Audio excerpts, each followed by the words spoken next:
Let's into this now. The National Union of Mineworkers says it's disappointed by the attitude of Eskom's negotiating team during the wage talks. The union accuses the utility of not taking the collective bargaining process seriously.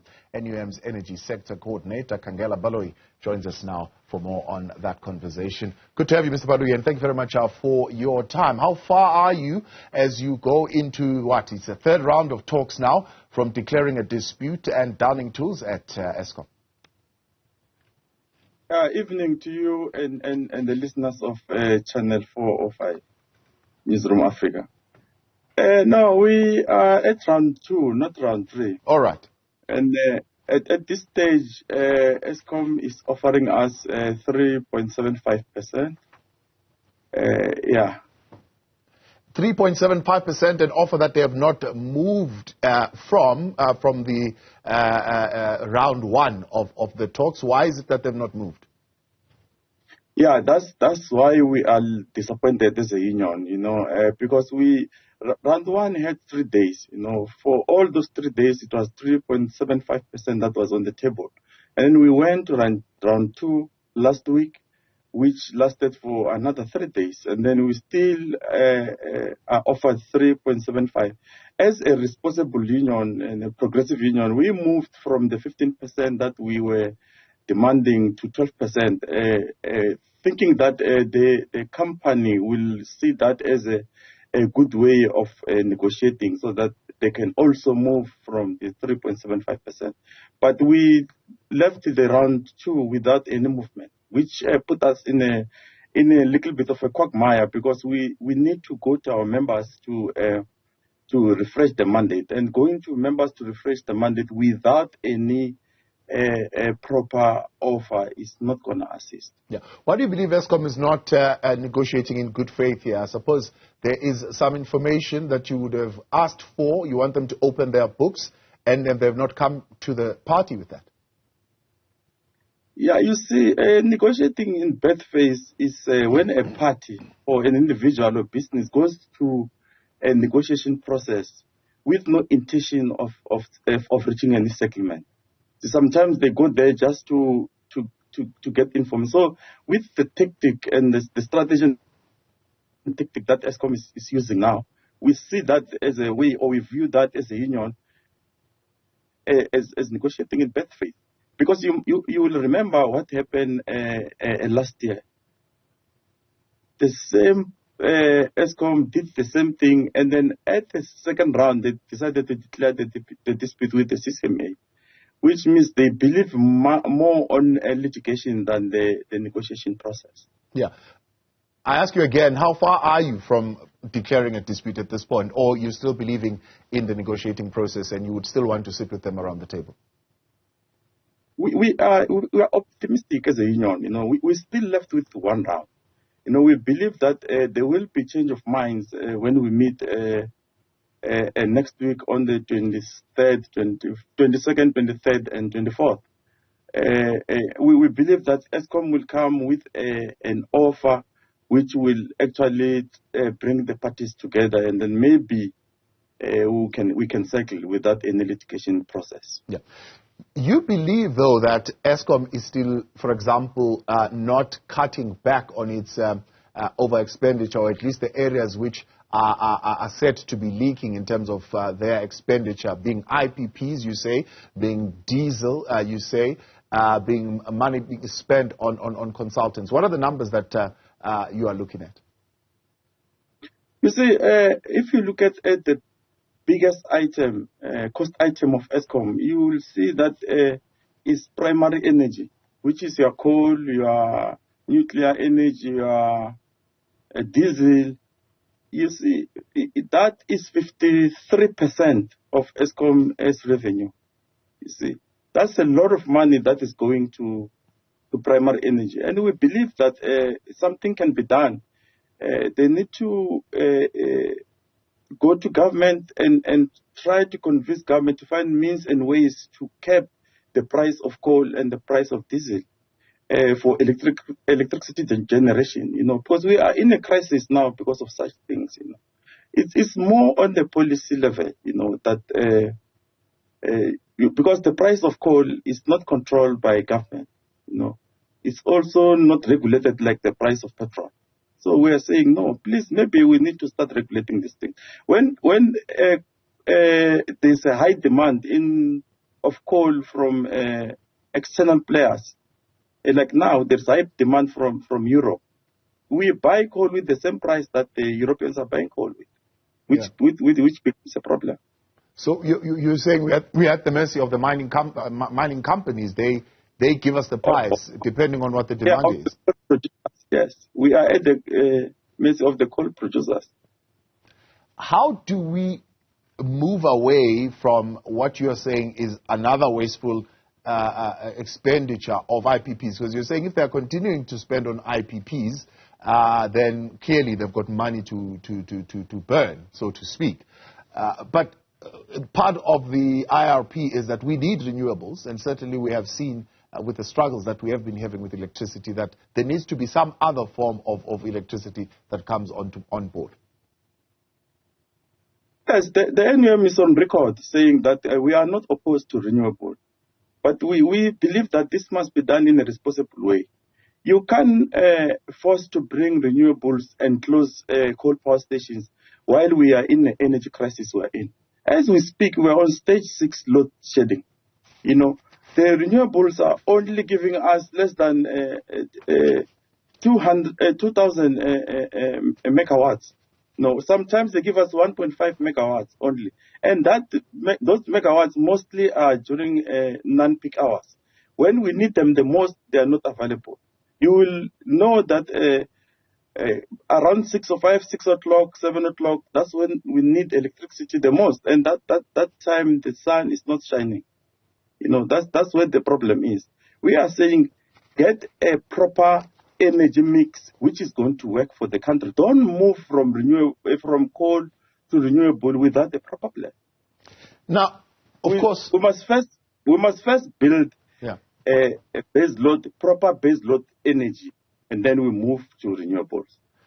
A lot of South Africans will be listening to this conversation and thinking, well, the last thing that we want at Eskom would be workers downing tools and actually going on strike, because I'm sure that would exacerbate the situation even further than stage 6 load shedding where we are right now. As far as going into the third round, what are you expecting for Eskom to present, at least, that would indicate to you that they are beginning to move, or at least beginning to engage meaningfully with the process of negotiation? Yeah, no, we are optimistic, like I said. I think Eskom will bring an offer that is going to be enticing, an offer that is going to be sellable to our members, you know, and they will agree to give us time to go to our members to sell that particular offer, you see, so that we can be able to have a settlement. You know, a settlement will be the best solution for everyone, for Eskom, for all the trade unions, and for South Africans as well. Yeah. A non-double-digit wage increase, would that be attractive? You see, when you talk of a negotiation for salaries, the first thing you need to look at the CPI. If you give anything above the CPI, that is sellable, you know. I'm not going to say to you it needs to be double digits or not. It will depend on, after we get the offer, we go to our members, because we are an organization that is governed by structures. We go to our structures to seek mandate. So after we got anything that they give us, whether it's double or not double digits, we take it to our members. Our members will tell us whether we sign for it or not. Are there other points of negotiation except for the actual wage offer? Yes, there are points. There is an issue of the salary differentials. You know, we have been crying about this issue for long. You know, where women, black people are earning less money than white males. We are saying Eskom must rectify that problem and equalize these salaries. You know, that is very close to our members' hearts. You know. Because it's an issue of social justice, you know. We can't be having a situation 30 years after democracy where people are still earning less money while they're doing the same job. You didn't get that the last time. I mean, it was part of what you were also calling for in the previous round of negotiations. And as Eskom at the time said, look, we can't afford. We are not financially in a position where we can even begin to talk about pay equality now. Why do you think they're in a better position to do so? Yeah, you are correct. We did not get that last time. But you see, negotiations are very dynamic, you know. We might get it. You know, remember, actually, we had an agreement, you know, a settlement agreement on how to deal with this issue. The Eskom did pay only first year of that settlement agreement, and they did not continue with the settlement because of the fact that they were saying they don't have money. But you see, recently, I heard the Minister of Electricity saying that they've got some money that they are using to buy diesel, you know. You see, if we can fix the coal power stations that are breaking down, we won't have to use this money to buy diesel. We can use this money to do a just thing to equalize the salaries of workers. Yeah. Because that, to me, is you can't be having apartheid wage cap at this time. Yeah. Really, it's not real. It's not on. It's not. Khangela, you keep saying if we can fix the coal-fired power station, what is preventing the fixing of the coal-powered fire stations? Yeah, you see, we need to do a proper diagnosis of each and every plant that breaks down. Come on. And then for 10 years, you mean we have not done a proper diagnosis? We've been living with this for a while now. If you still have a problem, it means there was no proper diagnosis that was done. What needs to happen for a proper diagnosis? We were happy to see the Minister of Electricity going around the power stations. And he sat down with power station managers and the employees to check on why are these power stations not performing. He's got a report of all the power stations. With that report, I think it can assist for us to resolve these issues. You know, some of the issues are not very serious issues. Some are issues of corruption. I think you have read from the media that in some of our power stations, there is too much corruption, you know, because sometimes there are allegations of saying, no, some contractors, they are happy when things break because they get the tenders when the things are breaking down. Yeah. Are you happy with what was revealed at Scope last week by the SIU, the Hawks, the police, but also by the Eskom board? Yeah, you see, NUM will be happy if all the corruption is revealed, you know, and people that are found to be corrupt, they need to face the law, you know. We can't be living in a country where criminals can do as they wish, you know. We need to be able to stop these things. Yeah.